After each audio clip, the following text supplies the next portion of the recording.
ঘর তিরঙ্গা কর্মসূচিকে সামনে রেখে ভারতীয় জনতা পার্টি দলের উদ্যোগে বকুড়ি কমিউনিটি হলে অনুষ্ঠিত হয় শনিবার বিকেলে 5:30 এক গুরুত্বপূর্ণ বৈঠক। এই দিনের এই বৈঠকে উপস্থিত ছিলেন সিপাহীজলা জেলা জিএস রাজেশ দেববর্মা, উপস্থিত ছিলেন টাকারজলা বিজেপি মন্ডল সভাপতি রবীন্দ্র দেববর্মা সহ অন্যান্যরা।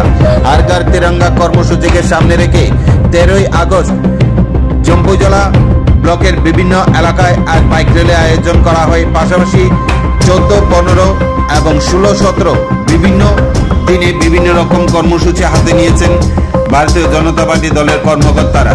এই নিয়ে সংবাদ মাধ্যমে বিস্তারিত আলোচনা করেন সিপাহীজলা জেলা জিএস রাজেশ দেববর্মা। এই দিনের এই বৈঠকে ভারতীয় জনতা পার্টির যুব মোর্চা কর্মীদের উপস্থিতি ছিল লক্ষণীয়। প্রধানমন্ত্রীর ডাকে সাড়া দিয়ে হর ঘর তিরঙ্গা কর্মসূচিকে সফল করার লক্ষ্যে এই দিনে বিষয় নিয়ে আলোচনা করেন জিএস রাজেশ দেববর্মা।